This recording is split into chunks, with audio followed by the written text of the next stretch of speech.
Grabe, si Beyonce nilait ng reactor. Nanlalait dahil asar talo.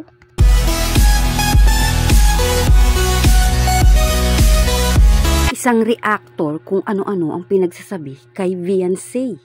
Kumusta po mga kalingap? Muling nagbabalik ang inyong lingkod, mini vlog, naghahatid ng update tungkol sa mga kalingap. Kung bago ka pa lang sa aking channel, mag-subscribe na at huwag kalimutang mag-like para lagi kayong updated sa aking mga videos. Tapusin po muna natin ang video bago po tayo magkomento. Patuloy po natin din na suportahan ang founder po ng Kalingap na si Kuya Val Santos at Kalingap Rob. Dahil alam naman natin na madaming natutulungan sila ng mga kababayan natin. Araw-araw po natin na suportahan at panoorin ang kanilang mga videos.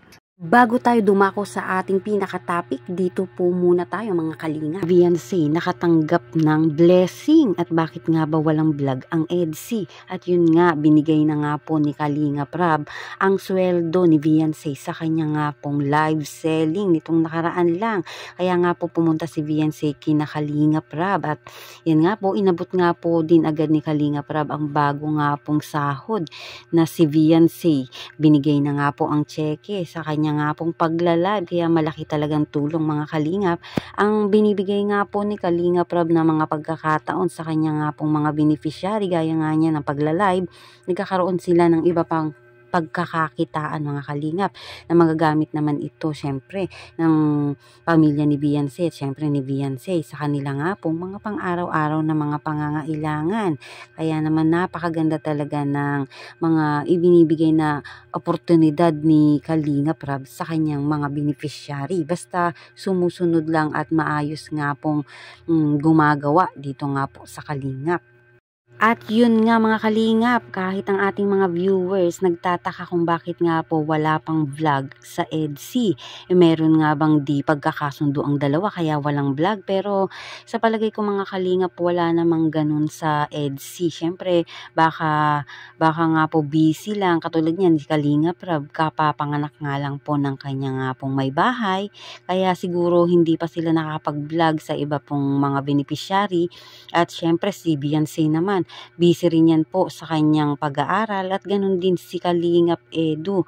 Malamang busy sa kanyang trabaho, sa mga kanyang mga tinutulungang paglilingap. Diba mga kalingap? Kaya alam ko magkakaroon yan syempre mga kalingap ng schedule at yan nga ang ating aantayin ng mga susunod na vlog dito nga po sa EDC.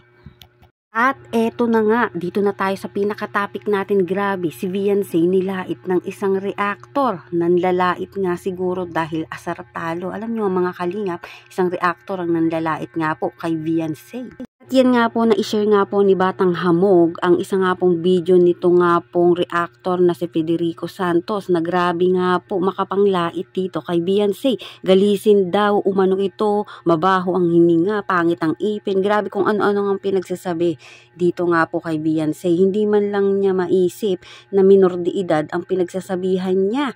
Tingnan natin, panuorin natin mga kalingap ang video. Nagbabala nga si Batang Hamog dito nga kay Federico Santos. Isinave ko na tong video mo na ito. At yun nga, naisave nga ni Batang Hamog ang video nga po na yun na dinilit nga po ni Federico Santos tungkol nga dito sa panlalait nga kay Beyonce. At ito naman ang nasabi ni Kuya July. So ito, sagutin mo. Sagutin mo ito, ano? Ba't ka nagre-reaction kay Beyonce? Saan pagkakataong ka nireaction ni Beyonce para sumagot ka? Ano, sabi ko sa inyo, magkasalita lang po talaga. Ipit na ipit to eh. Ayun nga kay Kuya July, kapag nagkaroon nga talaga daw ng debate tungkol dito kay Federico Santos, nako, talagang ipit na ipit nga daw ito. Eh kahit nga saan nga balibaligta rin, eh wala naman talagang panama itong si Federico Santos dahil nga unang-una minor de edad si Beyonce at bakit nga niya nilalait ng ganoon. Hindi syempre patas yun dahil bata yun, kumbaga siya matanda na, bakit di man lang siya mag-isip? Diba? Tuloy tayo. Ewan ko kung obsessed ito. May sayad dyan. Nako, baka nga totoong may sayad yan si Federico Santos dahil nga bata nga naman ang kinakatalo niya. Siyempre, hindi papayag ang kalingap na ganyanin lang basta si Beyonce. Unang-una, wala namang nire-react itong batang ito dito nga kay Federico Santos. Tuloy mo na, okay? Kaya sabihin ako, hintayin, panoorin muna natin to para meron tayong reference. Sige. Ano ha? Ayaw mo sa lalaking ano ha? Ayaw mo sa lalaking mahangin ha? Mayaman ba? Ayaw mo yan o? Ano mo ba yan? Kita? Meron pa yan. Yung nanay naman ko, pinapatungkulan dyan, di ba sa interview ko ni Kuya Bal Santos Matubang, nabanggit niya na sa nabanggit ng nanay na si Edo daw po ay hindi mahangin, yung tipong maayos siya. So minamasama nitong matanda na to, minamasama niya po. Tuloy. Kasi pamamintahan. Kung laitan ang gusto nyo, sige. Sige, pagkalingan tayo, laitan. Si Beyonce, nanlalait kay Reyna. Umarami siya, laitan daw, ibig sabihin nanlalait siya. Ipit na naman po siya, di ba? Sabi niya, laitan laitan. Ibig sabihin, nanlalait siya. Ang panlalait, mabuti ba o masama? Kayo po sumagot.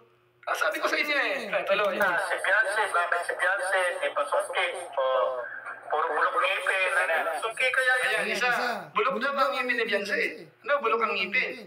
Dati, kaya hindi nga dati umingiti yan, kung umingiti yan dati, ngiting bangos Hindi yan updated yan si Suani. Pagkatakit mo na, balikan yung ganda ng apo mo. Ayan huwag kayo manlait kay Reyna kung ayaw yung mabalik kayo natin content. Sila mo lang nanlait Ano ba yan? Grabe ka naman. Sila daw ang nanlait kay Reyna. Ang tanong, nanlait mo si Beyonce kay Reyna? Para gawin mo si Beyonce? Di ba? Hindi naman Tuloy. Kapag magsalita mo, pwede ka dyan kasuhan. Kapag maglait, mas malala kapag pinamasas mo yung bata. Kita mo, sige nasa SS ko na screenshot yan ako po. Yari ka ngayon. Suani, yari kayo. Yung mga nalait na screenshot na. Pampatay kayo ngayon. Suani, bobo ka. Dapat mo dapat lang banatin ni Federico Sincasi at nanay tatay. Palitan lang ang nanggagbatak to. Suani, asasano kayo. Mga timawa kayo. Mga kalingap. May nag-i-screenshot kami dyan. Sige, comment na kayo. At yan nga mga kalingap ang video na kahit si Kuya July hina-high blood na dito sa matandang Federico na to. Alam naman natin na hindi naman talaga magaganda ang mga pinagsasabi niya tungkol nga po dito kay Beyonce. At syempre naman kahit naman sino ang makarinig noon, di ba? Malamang-lamang makakasuhan talaga to pag ganyan at magpapatuloy to ng ganyan dahil nga wala namang kinalaman yung tao ay nadadamay. Pati doon sa pagre-react niya, nasasama. Kaya sino ba naman ang matutuwa? Kaya naman talagang, siyempre, pagtatanggol talaga ng kalingap dahil nga wala namang nire-react si Beyonce rito, mga kalingap.